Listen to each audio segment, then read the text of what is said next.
from the Mercy One studio. Support for Faith on Trial and Iowa Catholic Radio provided in part by Imogene Ingredients. Our freedom of conscience and religion is being challenged by laws and regulations imposed by secular society. It's time to hear from the top Christian litigators in the nation who have come forward to tell us the truth and help us defend our faith. Hear ye, hear ye. All rise. Faith on Trial with Defender of the Faith, Deacon Mike Mano, is in session. And good Thursday morning from the Mercy One studio in West Des Moines. I'm Deacon Mike Mano. I'm here with Gina Noe. How are you this morning, Gina? I'm doing well. Good. Nice to be here. And it's we have a nice day out. Oh, yes. It's nice not being confined to our home under house arrest, so, as it were. We can actually get out and do things these days. That's nice. It is. This is my favorite kind of weather. Yeah, I like this. Now, fall, with the pigskin in the air and things like that. I've always liked fall too, but I think spring is the nicest time. Summer is too hot. Winter is too cold. So at least we have two seasons that we can enjoy. I would highly agree with that assessment. So I heard you went to your first Mass. We had our official group Mass. Right. Now, I have been at a couple of the tape Masses that they did at St. Augustine. What they were doing is Father Vince would be taping his Sunday Mass on Thursday. And so the deacons would go in occasionally when we were called to do the readings. So they didn't have readers come in. It was the deacons that did all of that. So I did a couple of those. But last night we had our first public Mass. And it was a little different.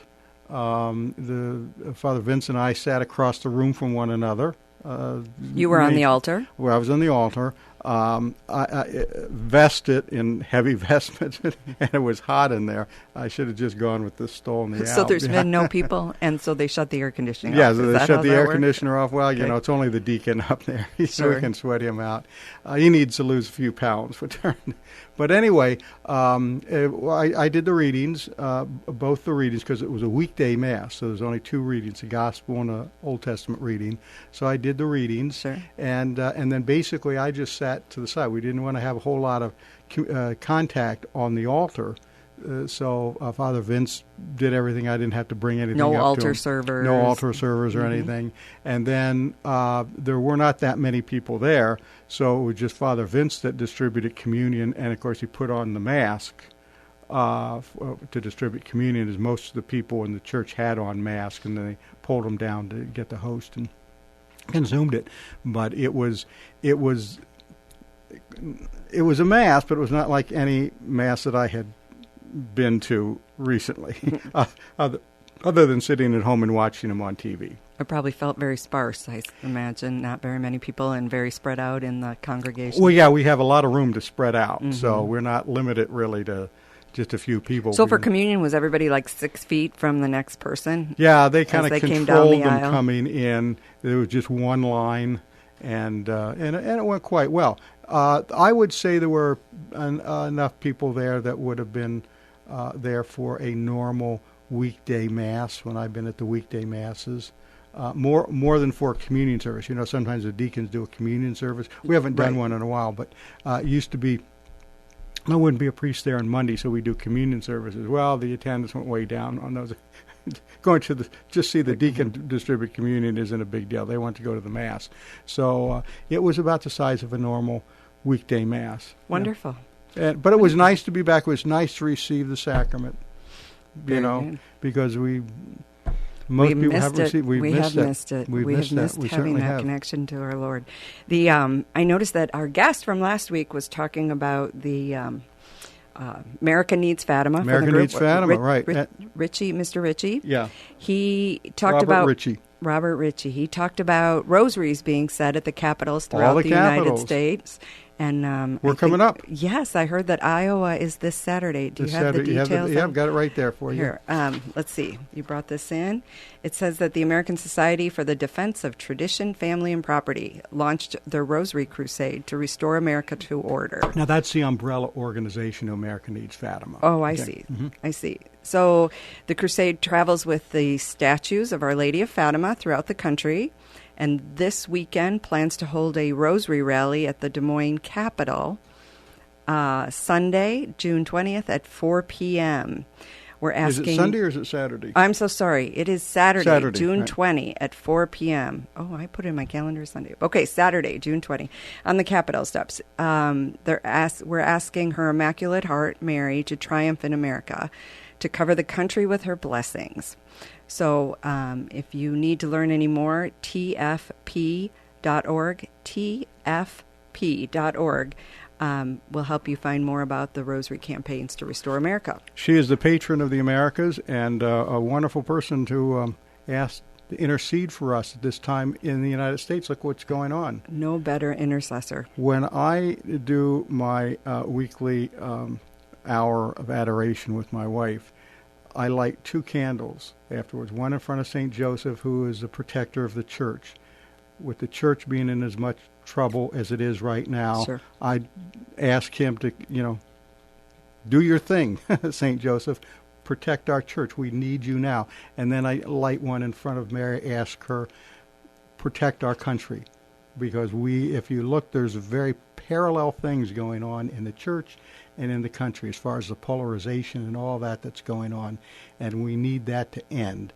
And there's no easier, well, not easy, but there's no better way to do that than to seek help from those in heaven who can help us. And exactly. St. Joseph and St. Mary, or the Blessed Mother, are the 2 of the most powerful people there, I would presume. I know Mary is, and so we would hope I like that ritual. That's that's very, what I very do. good. That's what I do. I have a prayer for peace today to start our program, which I think is real appropriate, I think it's given appropriate your this time, right? information Yeah. on what's going on in the church and our world. So in the name of the Father, and the Son, and the Holy Spirit, God of peace, bring your peace to our violent world. Peace in the hearts of all men and women, and peace among the nations of the earth. Turn to your way of love those whose hearts and minds are consumed with hatred. Strengthen us in hope, and give us the wisdom and courage to work tirelessly for a world where true peace and love reign among nations and in the hearts of all. Amen. Amen. Thank you very much, Gina. We are going to take a short break right now. When we come back, we're going to have a discussion here that you might want to join in on or have a question for. Our text number is 223-1150. It's 515-223-1150. If you want to join in with a question or a comment, we'll be happy to take those here. We will be right back with Faith on Trial on Iowa Catholic Radio in just 3 minutes after these messages. Support for Iowa Catholic Radio and John Leonetti in the Morning is provided by Blessman International. The coronavirus has impacted lives in Iowa and around the world. This is especially true in rural South Africa, where COVID-19 restrictions have led to vulnerable children being hospitalized due to starvation. To combat this hunger, Blessman International now offers a program called One Child at a Time. You can sponsor a child in South Africa for $1 a day. Learn more at blessmaninternational.org. blessmaninternational.org. Is it time for a new roof? Then it could be time for you to get to know Bell Construction. Bell Construction is a roofing company entering its 30th year of business. They specialize in residential re-roofs, light commercial jobs, and have the experience to meet all of your roofing needs with personal service. With Bell Construction, the owner will come to your home or place of business in person to inspect and ensure the quality of work that you deserve. They pride themselves in working with you on a personal basis and making sure you are satisfied. Bell Construction, 515-963-4494. Thank you, Big Red Q Quick Print, for underwriting the sports report. Family owned and operated since 1980, Big Red Q Quick Print is a full-service print shop ready to help you with all your printing needs with speed and accuracy. Forms, manuals, brochures, letterhead, envelopes, business cards, custom invitations, design, and bindery. Big Red Q Quick Print, located across from Merle Hay Mall. Online at bigredq-desmoines.com. Big Red Q Quick Print. We make printing easy. What is the best gift ever? Giving a Catholic education is at the top of my list. Your contribution to CTO helps families send their children to our Catholic schools who otherwise could not afford it. In giving to CTO, you receive the best tax credits ever. Pledge or donate online at ctoiowa.org. The bottom line, it's for the kids and their future. Support for Dowling Catholic Sports 365 is provided in part by Ashworth Vision Clinic, with 2 licensed optometrists, Barbara Sheets, a Dowling Catholic graduate, and Dr. Todd Pedig. The Ashworth Vision Clinic team provides complete eye exams, contact lenses, glasses, glaucoma testing, and pre- and post-operative care. Ashworth Vision Clinic is located at Ashworth and 60th Street in West Des Moines, 515-440-4610, online at ashworthvision.com. Support for Iowa Catholic Radio and Faith on Trial provided by Paul Martin and Paul Mitchell, owners of Imogene Ingredients. Imogene Ingredients supply specialized feed ingredients for livestock and pet diets to improve maternal and young animal health in both conventional and organic production. And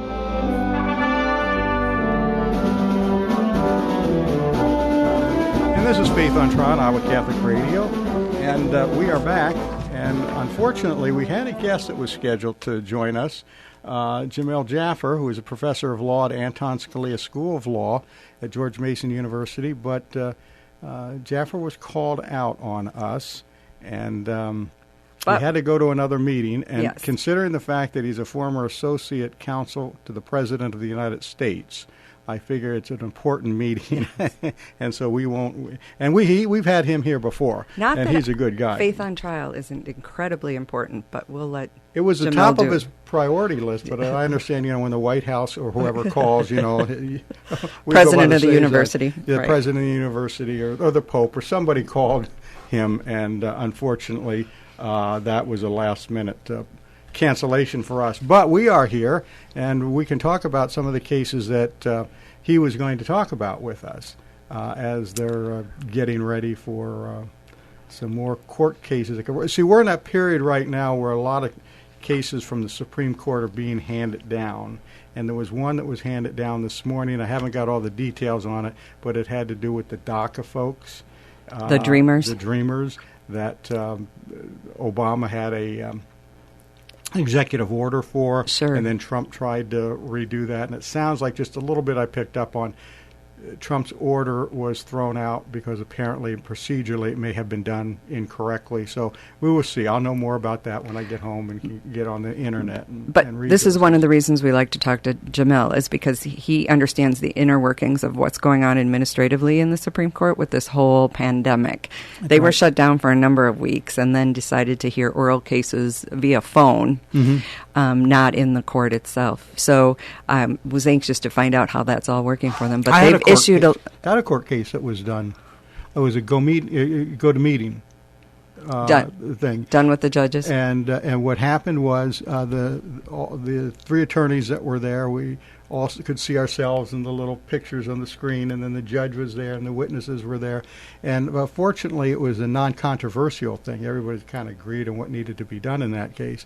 And so we went through the motions, though, of having the hearing, calling the witnesses, cross-examining the witnesses, making the arguments, all that. And it worked out just fine.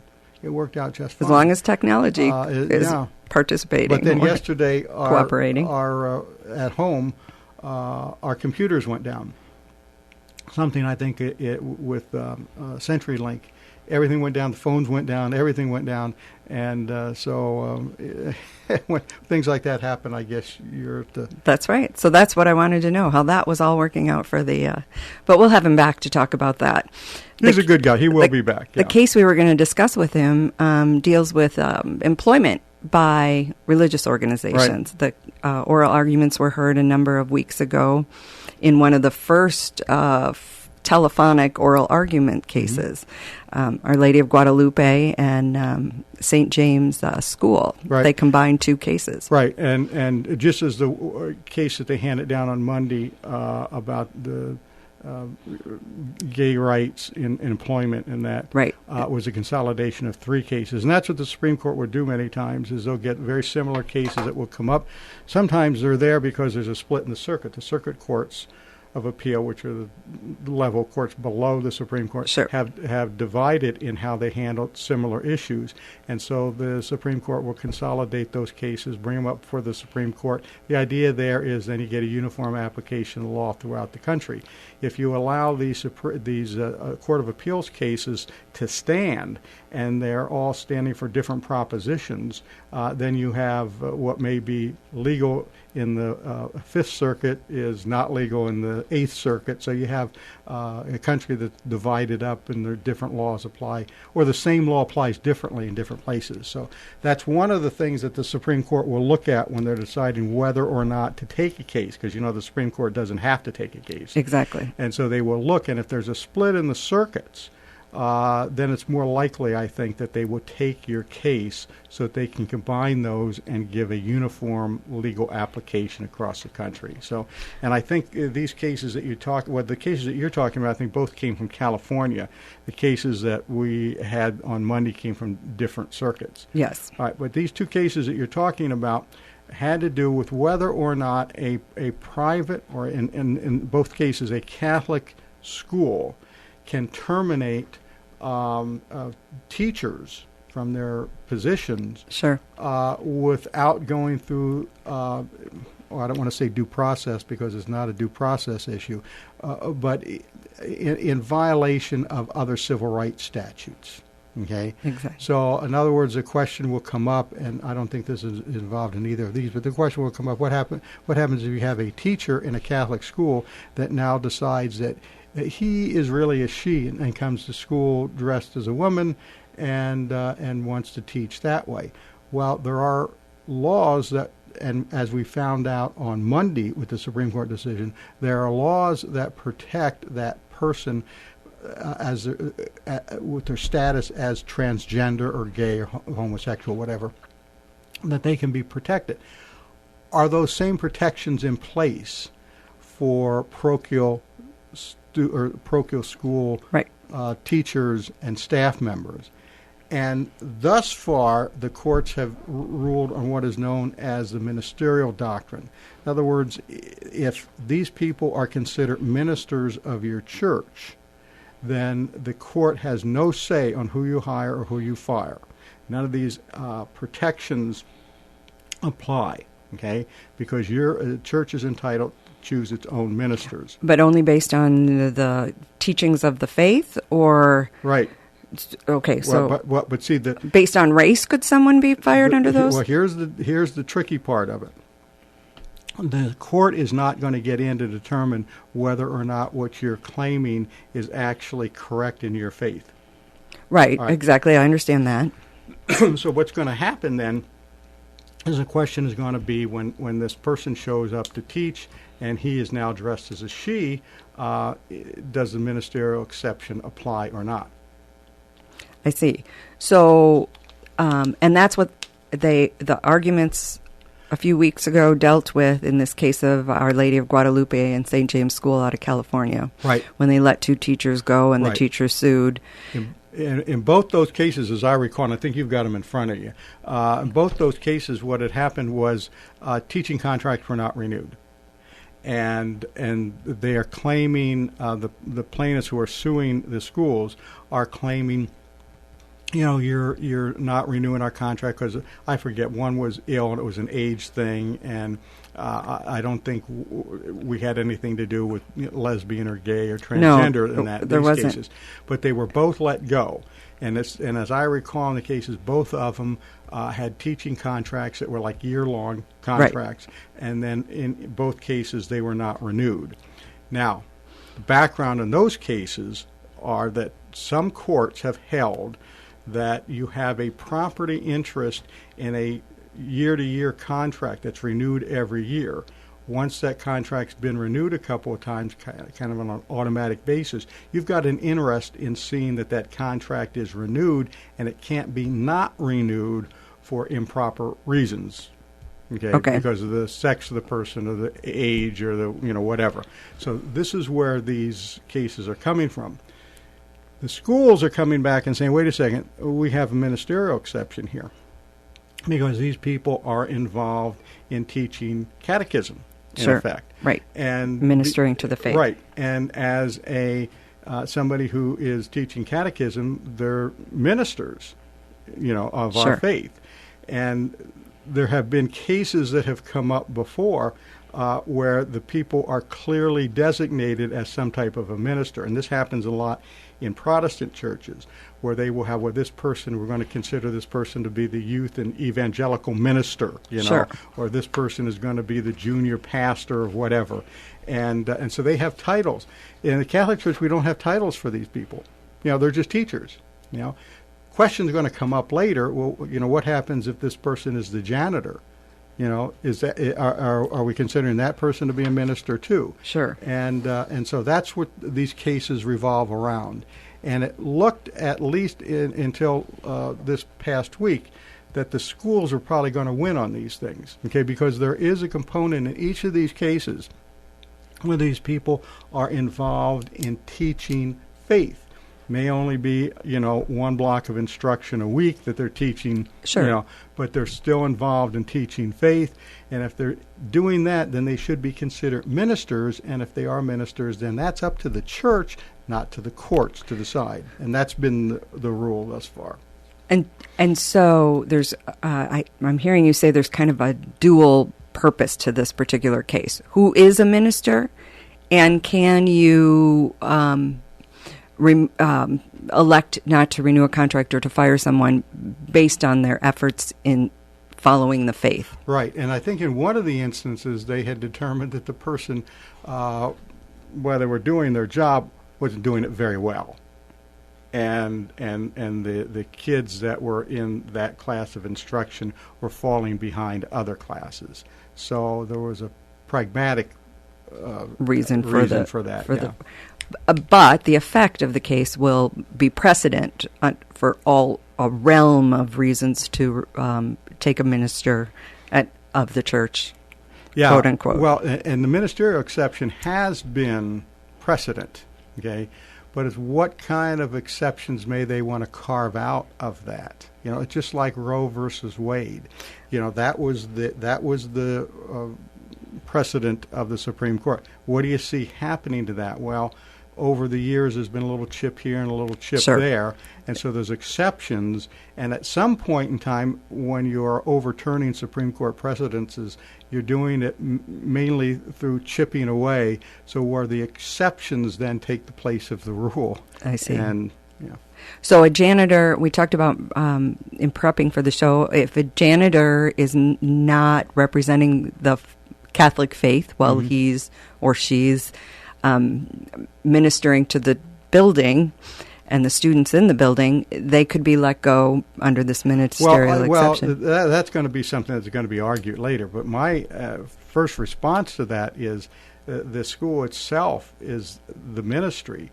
And if you are in that ministry, in any position in that ministry that is acting opposed to that ministry, then you're subject to being terminated, and the ministerial exception should. But that hasn't clearly been decided yet, and it's not part of this particular case. It was not part of this case. St. James and Guadalupe. Now, this case, and I don't know how it may be affected by what was decided on Monday. Well, let's talk about what was decided on Monday. Okay, in Monday there were a couple of cases. Again, this is the 3 cases that were consolidated, where people who were transgender or homosexual were fired from their jobs because of their status as a homosexual or transgender.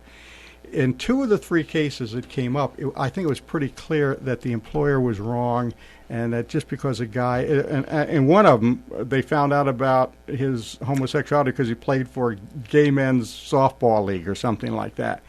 And he worked for the city. I don't know what he... That's what I told you. When I read that case, I thought, well, of course he has rights. He has a right to a job. Right. It wasn't like it affected what he did. Right. But the one that I was concerned about, and I had written about this before, and I was so wrong on what the court was going to do on it, involved a funeral director, or I guess you call him funeral director. He didn't own the funeral home. Right. But he had worked in this place as a funeral director for like 7 years. Mm-hmm. And he had a good record. All of a sudden he comes in and he tells his employer one day that I'm going to transition from male to female, and in order to do that I've got to spend the first year acting as a female, dressed as a female. So I'm going to come in starting Monday or whenever. I'm going to come in, I'm going to be dressed as a female, and I'm going to deal with... And the funeral director said, whoa, wait a second. we're dealing with bereaved families here. And this is kind of a religious thing for people. You know, they want to be comforted in the time of their need. And there's a religious component to what we do. And I don't want you coming in dressed that way. And he said, well, he's going to follow the female dress code that the funeral home had. But the funeral director finally said, no, we can't have that here. That was one of the 3 cases that was taken up. On Monday. And they lost. Okay, the funeral home lost. The funeral home and the other guys that should have lost. Right. Okay, and I was surprised because Neil Gorsuch, who is one of Trump's appointees, wrote the opinion, and he wrote a fairly lengthy, moderately lengthy opinion, as a lot of them do. It was very conversational in tone. You know, it was like you and I are talking, and here's my thinking. And he did a good job of making his argument, but I don't think the argument was correct. What they said was that there is people who are transgendered, people who are homosexual have protection under the civil rights law, which says that you cannot discriminate on the basis of color, race, creed, sex, or national origin. So what they have done, in effect, is they've taken the word sex and they've now turned that into gender identity. Which originally, the word sex referred to male, female. You cannot discriminate based on your natural born. Right, sex. But now what they're saying is, well, we're going to look beyond sex and we're going to look at gender identity, because if you are deciding that you're female when you're male, that's really sex. Okay?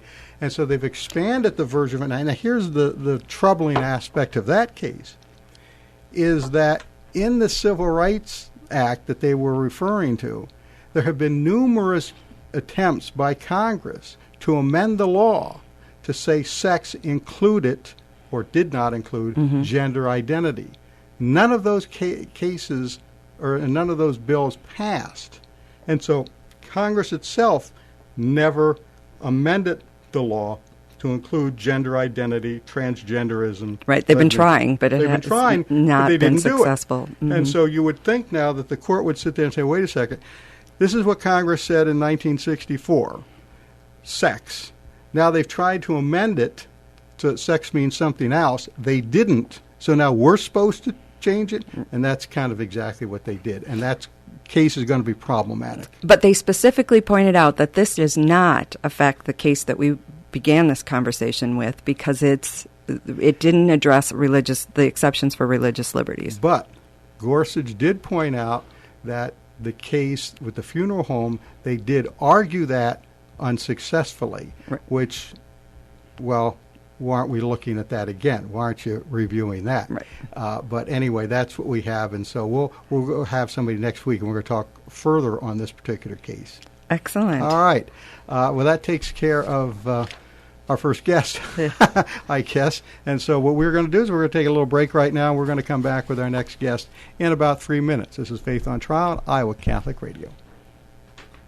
Support for Iowa Catholic Radio and John Leonetti in the Morning is provided by Blessman International. According to a 2019 Global Food Security Report, more than 820 million people in the world are hungry today. None of us can help all of them. Most of us can help one child. Your gift of $1 a day through Blessman International provides a child in South Africa with a daily hot meal, place of safety, educational experience, and spiritual development. To get started, go to blessmaninternational.org and click Sponsor a Child.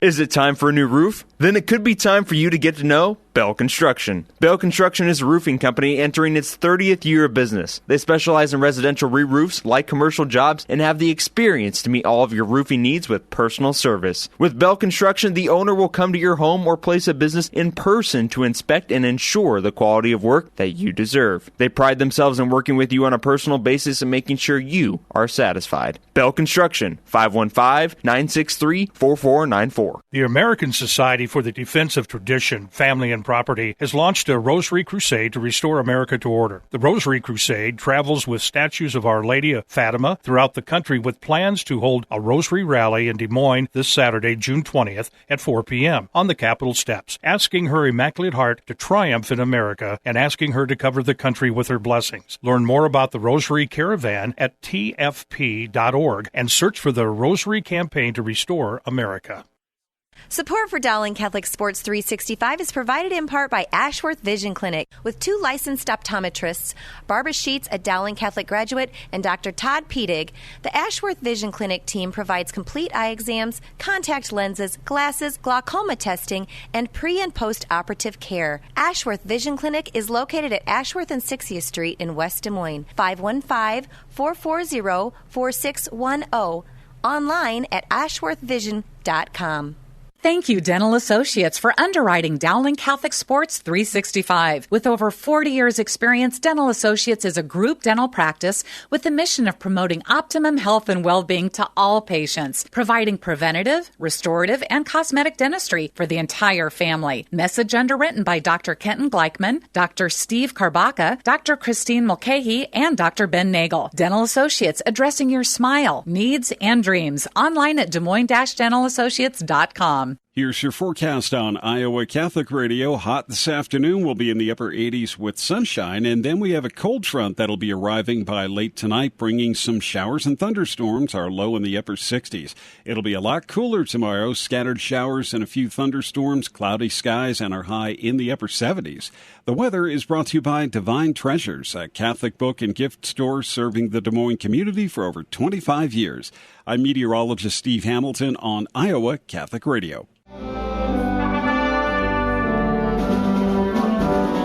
And welcome back. This is Faith on Trial on Iowa Catholic Radio. Cathy Ruse is a senior fellow and director of human dignity at the Family Research Council, and she's written a pamphlet called Sex Education in Public Schools, a real eye-opener. Cathy, welcome to our program. Thank you so much for having me. I looked at this brochure that you put together, and sometime before we get off the air, I want to tell people how to get their own copy of it or download it. But it's not for the faint of heart. It lays things out pretty starkly. So let's start off, just if you can, give us kind of the elevator version of what it all says. Well, I wrote the brochure because I, as a mom, had no idea what sex education today really involved, and I'm sure that many, many parents are in the dark as well. But there has been a profound change in sex education from 30, 40 years ago to today. Today, there is an agenda-driven curriculum that sexualizes children, promotes the concept of sexual rights on the part of kids, and it promotes a radical sexual ideology for youth. It's very politicized, and parents need to know what's going on in their public schools. My own children go to Catholic schools, so I really wasn't focused on the public schools until I started hearing reports about our local schools letting boys in the girls' bathrooms and showers, which got my attention. Then part of my brochure talks about the transgender mandates that are now being pushed in public schools, which is also terribly destructive. So there's a lot going on that people need to look at. Yeah, let's talk about some of those transgender mandates that you found. Mm-hmm.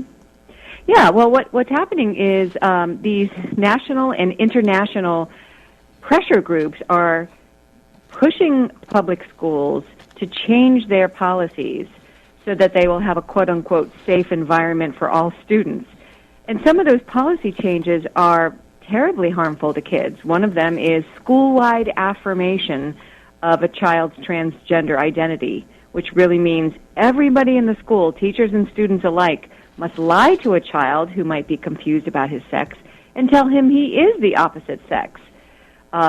It involves opening all girls' private spaces to boys, not only bathrooms. Bathrooms are what the other side likes to talk about, but it's well beyond bathrooms, showers, locker rooms. In my own county of Fairfax County, boys, there's no medical certificate. There's nothing that has to be provided. A boy announces he feels like a girl. he gets to shower with the girls in Fairfax County Public Schools. So it's terribly nonsensical, it's anti-science, and it's harmful. Sports demonic, teams I would now, call it, but... Well, thought has occurred to me as well.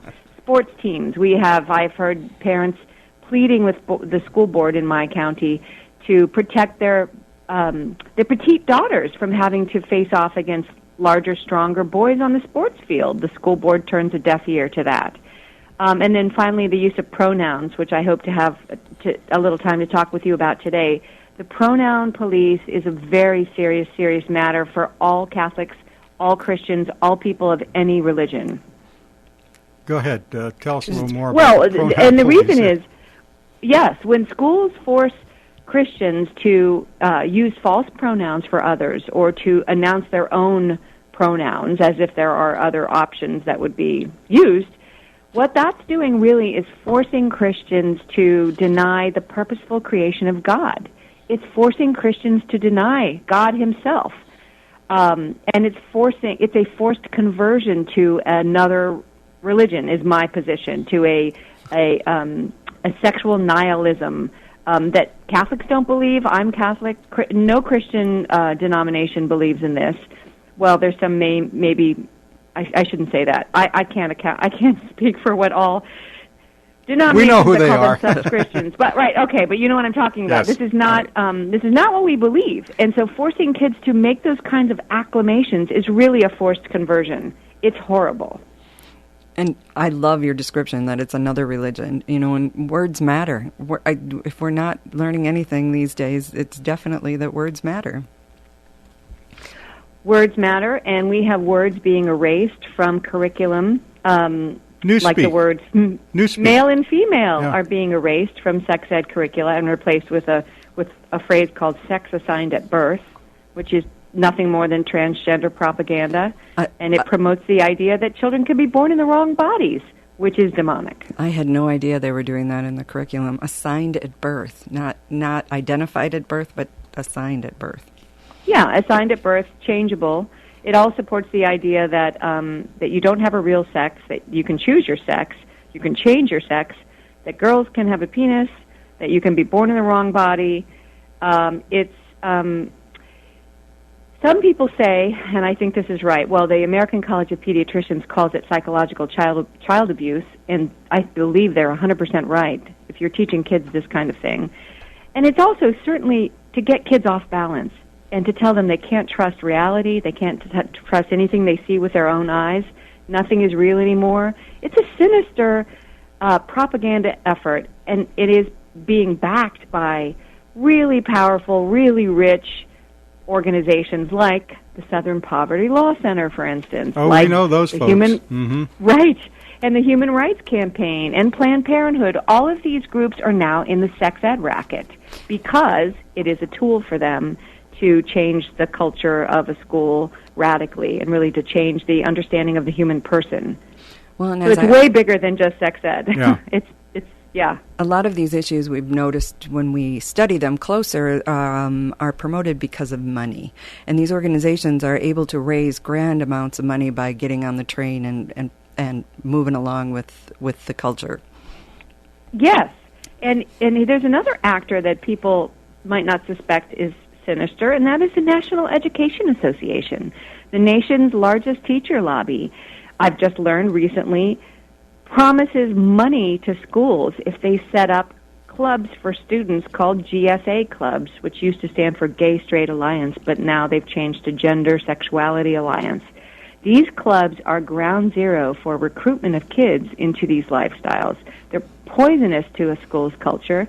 And here we have the NEA saying, we'll give you money if you set up these clubs. So it's a lot about money.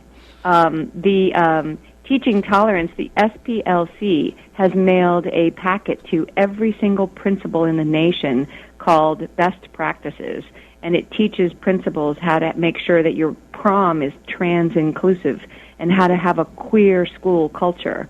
Can you imagine the money involved in sending a slick program to every principal in the nation? It's mind-blowing how much money these groups have, and they're using it in this way. I'm thinking offhand of the name of one individual who I think might be bankrolling a lot of this. But let's talk about some of these things that they've been doing in the schools and that you mentioned in your brochure about how they normalize how, I guess the easiest way to put it, since we're on the radio and it's a family program, is unconventional sex. Well, yes, it's difficult to talk about this on the radio, and that's why we have a warning at the beginning of my brochure. But it has to be told. So one quote I like to give that kind of sums it up is a quote that Planned Parenthood is advice that Planned Parenthood uses for children, and they tell children that there's nothing bad or unhealthy about having a big number of sexual partners. That's their advice to kids. They have a program called Get Real, which too many schools have adopted, with lessons for sixth graders on how to go to the grocery store and use cling wrap as a dental dam for a particular sex act. They have schools in California and elsewhere teachers are being told that they must include same-sex examples in their scenarios for sex ed. We've got some I can't talk about on the radio. Well, let's talk about that for just a minute, that you can't talk about. You've got a brochure that people can get a hold of. What would be the easiest way for parents to get a copy of that brochure? Yes, thank you. It's at frc.org/sexeducation. So it's our Family Research Council website, frc.org/sexeducation. And we also have I want to point out that the brochure, if you can't stomach the material, because it is very difficult to read, I do want to encourage individuals to still go to the back. It's very helpful in that it has, over 10 pages of resources that people of faith can use to defeat or better understand or see who's defending natural, normal sex education. Yes, we did want to make sure to put some resources in parents' hands. And I would say the brochure is for policymakers and parents, but I really did write it with parents in mind. And I suggest about 5 action steps that can be taken, one of which is we have developed at Family Research Council what we call a universal opt-out, which is a letter that parents can send to their schools every year saying, I do not consent to my child participating in any of these sex-based activities, whether it's sex ed lessons or beyond. We're seeing these kinds of things crop up in school assemblies and special celebrations that the whole school does. But if you put the school on notice every year, just send the letter. So there's a letter in the file of your child every year saying, we don't consent.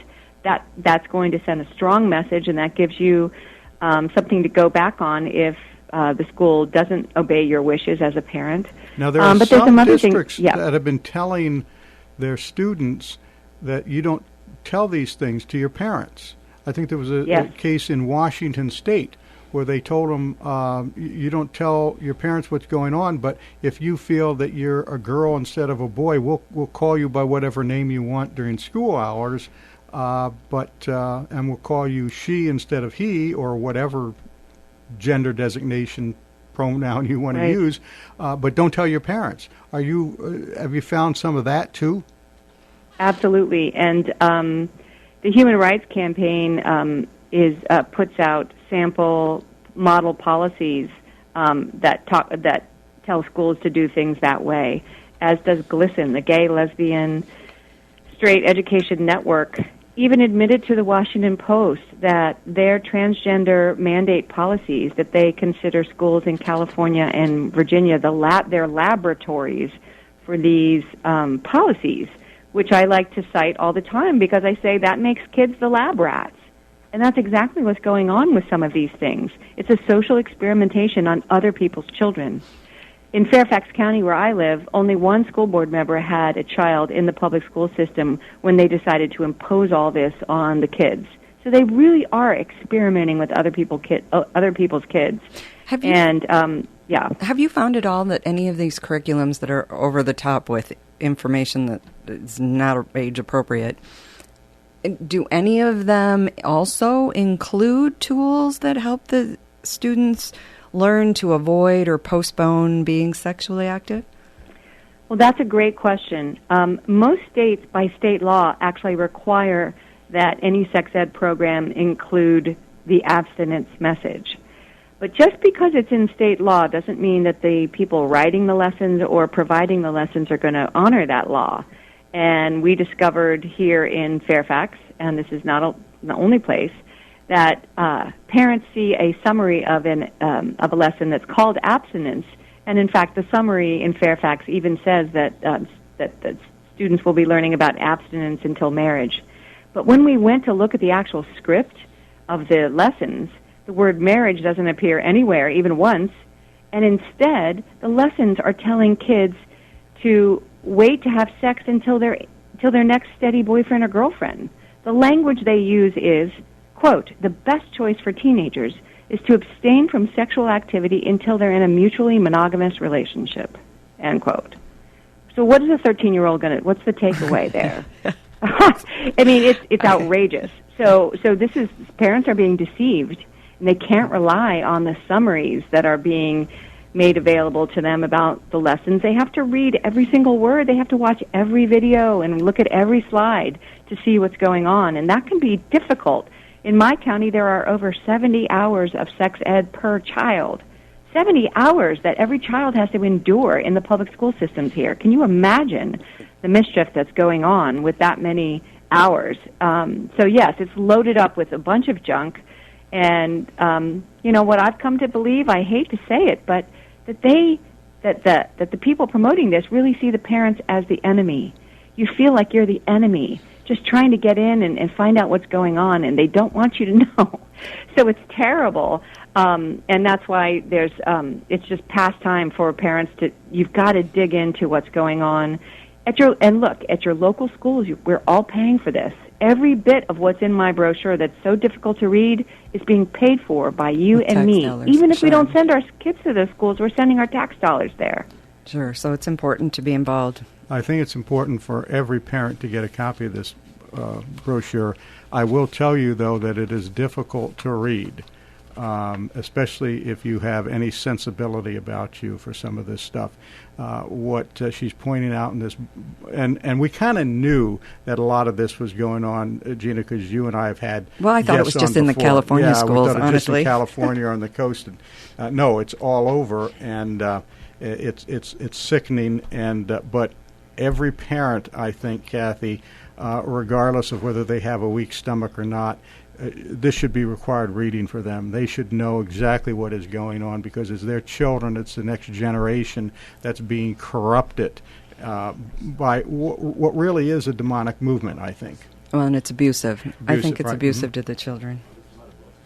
Cathy? Yeah, and you're right to say it's the next generation. It's like we have these radical school boards that are running America's public schools, and they're shaping the next generation of Americans in their image. And this is as sexual nihilists who reject reality and who just reject what their parents want them to believe and what their churches teach them to believe.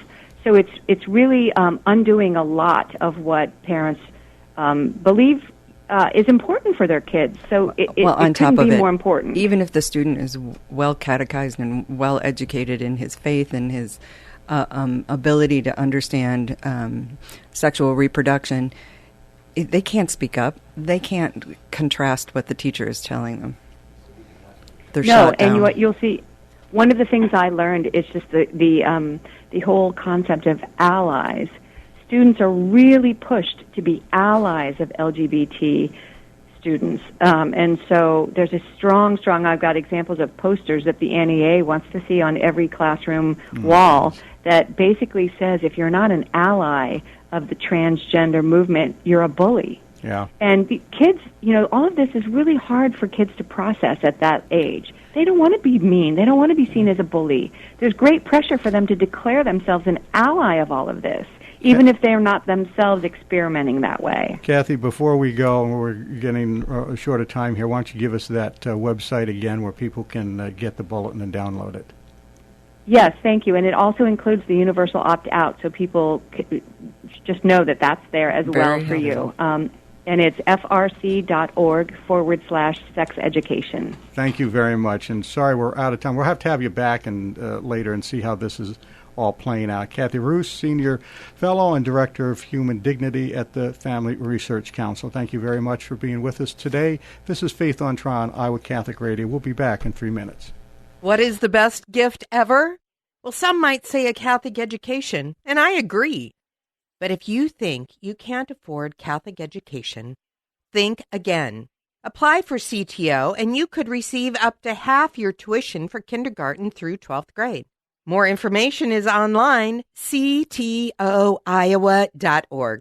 The bottom line, it's for the kids and their future. Support for Dowling Catholic Sports 365 is provided in part by Ashworth Vision Clinic with 2 licensed optometrists, Barbara Sheets, a Dowling Catholic graduate, and Dr. Todd Pedig. The Ashworth Vision Clinic team provides complete eye exams, contact lenses, glasses, glaucoma testing, and pre- and post-operative care. Ashworth Vision Clinic is located at Ashworth and 60th Street in West Des Moines, 515-440-4610, online at ashworthvision.com. Thank you, Dental Associates, for underwriting Dowling Catholic Sports 365. With over 40 years' experience, Dental Associates is a group dental practice with the mission of promoting optimum health and well-being to all patients, providing preventative, restorative, and cosmetic dentistry for the entire family. Message underwritten by Dr. Kenton Gleichman, Dr. Steve Karbaka, Dr. Christine Mulcahy, and Dr. Ben Nagel. Dental Associates, addressing your smile, needs, and dreams. Online at DesMoines-DentalAssociates.com. Thank you to Mercy College of Health Sciences, downtown Des Moines, for underwriting our show, The Uncommon Good, with me, Bo Bonner. And I'm Bud Marr. A degree from Mercy College provides endless possibilities. Students have access to patients with complex medical conditions, state-of-the-art medical facilities, highly motivated healthcare professionals, and classroom professors that transform them into servant leaders. You can start the programs in fall, spring, or summer. There are endless possibilities available online at mchs.edu/kwky. Thank you, Skeffington's Formal Wear, for sponsoring Dowling Catholic High School football. In business since 1951, Skeffington's Formal Wear offers quality service, style, and selection, providing tuxedos, suits, and casual groom attire for weddings, proms, and any other special occasion. Skeffington's Formal Wear, with convenient locations in Des Moines, West Des Moines, Davenport, Coralville, and Ankeny. All locations are family-owned and operated by members in their respective communities, fitting you for life celebrations. Online at skeffingtons.com. Support for Iowa Catholic Radio and Faith on Trial provided by Paul Martin and Paul Mitchell, owners of Imogene Ingredients. Imogene Ingredients supply specialized feed ingredients for livestock and pet diets to improve maternal and young animal health in both conventional and organic production. Information about Pharmatan and other products at ImogeneIngredients.com. Paul and Paul are members of St. Augustine's Knights of Columbus and encourage their brother knights to keep standing for their faith.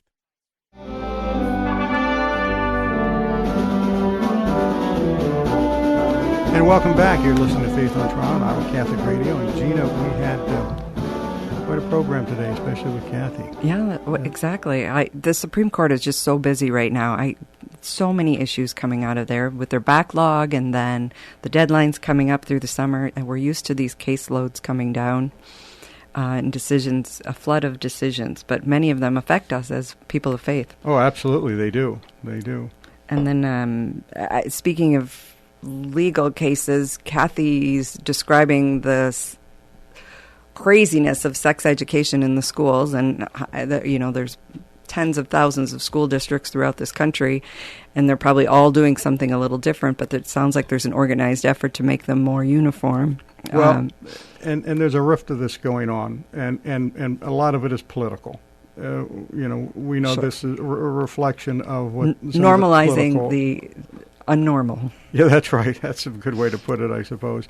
Yeah, and so there will be court cases.